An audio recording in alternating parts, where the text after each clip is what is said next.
हमारे देश में एक बहुत बड़ी गलतफहमी है जो अंग्रेजों ने हमारे दिमाग में डाली कि ब्राह्मणों ने शूद्रों को पढ़ने नहीं दिया कभी। ये सबसे बड़ी गलतफहमी है और इसके आधार पर हिंदुस्तान के समाज में जो मारकाट हुई है उसका मैं वर्णन नहीं कर सकता। आंकड़े बताते हैं कि मद्रास प्रेसिडेंसी में जितने गुरुकुल हैं उनमें पढ़ने वाले विद्यार्थियों में 72% शूद्र हैं, 28% द्विज। द्विज समझते हैं?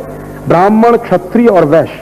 तो ब्राह्मण, क्षत्रिय, वैश्य हैं 28% और शूद्र हैं 72%। लड़कियों की क्या स्थिति है? 100% लिटरेसी है लड़कियों में। कोई भी लड़की को घर में नहीं बिठाया जाता, स्कूल जाना ही पड़ता है उसको पढ़ने। और कभी कोई लड़की की ऐसी स्थिति है कि वो स्कूल नहीं जा सकती तो गुरुकुल का अध्यापक घर आता है उसको पढ़ाने के लिए। ये सिस्टम है पूरे मद्रास प्रेसिडेंसी, ये वो लिख रहा है। और वो कह रहा है कि शूद्रों का प्रतिशत इसलिए ज्यादा है पढ़ाई में क्योंकि हिंदुस्तानी समाज में वो सबसे ज्यादा स्किल्ड लोग हैं जिनको हम शूद्र कहते हैं, सबसे ज्यादा स्किल्ड। जितनी टेक्नोलॉजी है वो सब उन्हीं के कब्जे में है। ये शूद्र ही है जो स्टील बनाते हैं, ये शूद्र ही है जो घड़े बनाते हैं, ये शूद्र ही है जो बर्तन बनाते हैं, ये शूद्र ही है जो कपड़ा बनाते हैं, ये शूद्र ही है जो जीवन जरूरत की सारी चीजें बनाते हैं। तो जितनी टेक्नोलॉजी है वो उनके पास है। और वो खुद लिख रहा है कि सिस्टम इतना अच्छा है कि टेक्नोलॉजी का ट्रांसफर तुरंत होता, उसमें समय नहीं लगता। माने एक बाप है, उसने अपने बेटे को सिखा दिया, अब बेटा अपने बेटे को सिखा रहा है, उसका बेटा अपने बेटे को सिखा रहा है। माने पीढ़ी दर पीढ़ी हजारों साल वो टेक्नोलॉजी ट्रांसफर होती चली आ रही है। अब देखिए आज का दिमाग हमारा कितना गुलाम है। मैं ये मजाक के लिए नहीं कह रहा हूं, गंभीरता से कह रहा हूं कि उस जमाने में जो आदमी किसी काम में लगा है तो पूरे परिवार के साथ लगा है। अगर कोई स्टील बना रहा है तो उसका पूरा परिवार स्टील प्रोडक्शन में लगा हुआ है। तो उसके छोटे छोटे बच्चे भी हैं, उसकी पत्नी भी है, उसकी बहन भी है, उसका भाई भी है। तो पूरा परिवार उस प्रोडक्शन में इन्वॉल्व है। आज अगर आपका 14 साल का बच्चा प्रोडक्शन में इन्वॉल्व है तो कहेंगे चाइल्ड लेबर है। इस गंभीरता को समझिए कि उस समय बच्चे से लेकर बड़े तक सब इन्वॉल्व हैं प्रोडक्शन में। तो प्रोडक्शन इतना है कि हम 33% एक्सपोर्ट कर रहे हैं। अब हम कह रहे हैं कि 14 साल का बच्चा अपने पिताजी के साथ किसी काम में लगा हुआ है तो वो चाइल्ड लेबर हो गया। तो आपने क्या किया कि उसको चाइल्ड लेबर डिक्लेयर करके जो टेक्नोलॉजी ट्रांसफर होने वाली थी उसको तोड़ दिया बीच में से। और कहां ले जाके पटक दिया आपने? किसी अंग्रेजियत के स्कूल में जहां वो ऐसी कोई टेक्नोलॉजी सीखने वाला नहीं, कभी नहीं, जीवन में नहीं। तो हमने क्या किया, अंग्रेजों ने क्या किया कि ये जो टेक्नोलॉजी का ट्रांसफर हो रहा था एक पीढ़ी से दूसरी, दूसरी से तीसरी, उसको तोड़ दिया एक कानून बनाकर। और वही कानून हिंदुस्तान की सरकार आज भी चला रही है इस देश में चाइल्ड लेबर के नाम पर। रोज टेलीविजन पे एडवर्टाइजमेंट आता। अब आप सोचिए कि यूरोप में मैंने मेरी आंखों से देखा है 14 साल के बच्चे अखबार बेचते हैं, 12 साल के बच्चे अखबार बेचते हैं। तो वहां कहा जाता है कि ये सेल्फ सफिशिएंट है, सेल्फ रिलायंट है। मेरे देश में 14 साल का बच्चा काम करके रोटी कमा रहा तो कहते हैं चाइल्ड लेबर है। ये है मानसिक गुलामी, ये है अंग्रेजियत की गुलामी। और ऐसे ही तोड़ा था उसने हमारे देश के गुरुकुलों से चलने वाले एजुकेशन सिस्टम को। और उस एजुकेशन सिस्टम को तोड़ने में जो सबसे बड़ी सफलता मिली मैकॉले को, वो एक कानून के आधार पर मिली। उस कानून का नाम है इंडियन एजुकेशन एक्ट। उसके आधार पर उसने क्या किया, यूनिवर्सिटीज बनवाई और उन यूनिवर्सिटीज को मान्यता दी गई।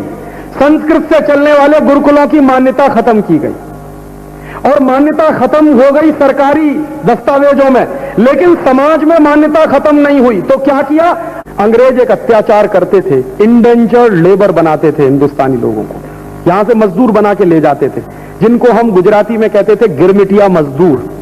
जो गिरमिटिया मजदूर यहां से गए हैं वो पता है कौन लोग हैं? हिंदुस्तान के हाईली स्किल्ड पर्सन थे जिनको गिरमिटिया मजदूर बना के ले गए। हिंदुस्तान के हाईली स्किल्ड लोगों को कैसे बर्बाद किया। या तो वो ले गए मजदूर बना के और वहां जोत दिया उनको खेत में हल के साथ, खेत में जोता जाता था हल के साथ। गांधी जी जब देखने गए थे डरबन के आश्रम में तो उनको आश्चर्य हुआ था कि आदमी खेत में हल चलाता, ऐसे ही जैसे बैल के कंधे पे हल रखा होता। और दूसरा काम क्या किया था अंग्रेजों ने कि हिंदुस्तान के हाईली स्किल्ड पर्सन्स को जो बनाते थे इतना बेहतरीन कपड़ा कि एक छोटे से रिंग में से पार निकल जाता था पूरा थान, ऐसे लोगों के हाथ काट दिए थे, अंगूठे काट दिए थे। यही सब किया था मैकॉले ने और मैकॉले के पहले के अधिकारियों ने, ऐसे बर्बाद किया है इस देश को। और स्किल्ड पर्सन्स को बर्बाद करने के लिए उसने कानून बना के लागू करवा दिया और पूरा सिस्टम उसने सत्यानाश कर दिया। तो राम जब इसको बहुत विस्तार से समझाते हैं तब भरत कहते हैं क्षमा करना भाई, मुझे ये समझ में नहीं आता था, अब पता चल गया है कि पुरोहित राज्य व्यवस्था के अर्थ को संभालते हैं, इसलिए वो भी आचार्य और गुरु के समकक्ष है। तो राम कहते हैं कि देखो कभी कभी ऐसा हो जाए कि गुरुओं का सम्मान कुछ कम हो, आचार्यों का कम हो या किसी का, लेकिन पुरोहितों का कम नहीं होने देना कभी, क्योंकि ये है तो राज्य की अर्थव्यवस्था है, अर्थव्यवस्था मजबूत है तो धर्म टिकाओगे, धर्म टिकेगा तो राज्य आगे बढ़ेगा। हमारी आंखें खोलने वाला है ये कॉन्सेप्ट। आज तक हमारे देश में पुरोहितों को गाली देने का काम हमारे आधुनिक पढ़े लिखे लोगों ने बहुत किया है कि ये पोंगापंथी हैं, ढपोर शंखी हैं, ऐसे शंख बजा देते हैं, वैसे घंटा बजा देते हैं। ये हमको इतना ही दिखाई देता है, इसके आगे का कुछ दिखाई नहीं देता कि वो कितनी बड़ी इकोनॉमी चला देते हैं। और राम आगे का प्रश्न पूछ रहे हैं कि जिन पुरोहितों का तुम सम्मान करो, ध्यान ये रखना कि वो पैसे के लिए कुछ ना करते हो। माने राइडर लगा दिया उन्होंने। एक पुरोहित ऐसे हैं जो पैसा लेके पूजा कराते हैं। राम कह रहे हैं अगर ऐसे पुरोहित हैं तो उनका सम्मान करने की जरूरत नहीं है, क्योंकि जो ज्यादा पैसा देगा उसी का माल बिकवाएंगे फिर तो। इसलिए पुरोहित उन्हीं का सम्मान करना है जो पैसा खुद न लेते हो और कारीगरों का माल बिकवाने में मदद करते हो। तो बिना पैसे लिए जो पूजा कराए वो पुरोहित है, पैसे लेकर जो कराए राम उसको अच्छा नहीं मानते। तो अगला ही प्रश्न वो कहते हैं कि क्या तुम्हारे राज्य के पुरोहित पैसा लेके पूजा कराते हैं? अगर कराते हैं तो उनको किनारे रखो। तो भरत कह रहे हैं कि हाँ, मैं अभी लौटकर ऐसी ही व्यवस्था करूंगा कि वो बिना पैसे की पूजा कराएं। तो राम कहते हैं कि पुरोहित को तो, अब वो पुरोहित के लिए कह रहे हैं, पुरोहित को तो जिस घर में पूजा करानी है वहां का पानी भी ग्रहण नहीं करना चाहिए, क्योंकि जो बड़ा काम वो करने जा रहा है अगर उस घर का पानी ही पीने लगे, खाना ही खाने लगे तो लालच भाव आएगा और वो अपनी पुरोहिताई से च्युत हो जाएगा। अब जरा इसको समझें थोड़े विस्तार में कि पुरोहित अगर पूजा करवाने वाले के घर खाना ना खाए, पानी ना पिए, अंग्रेजों ने इसी को प्रचार किया कि ये छुआछूत मचाते हैं, पानी भी नहीं पीते उसके घर का।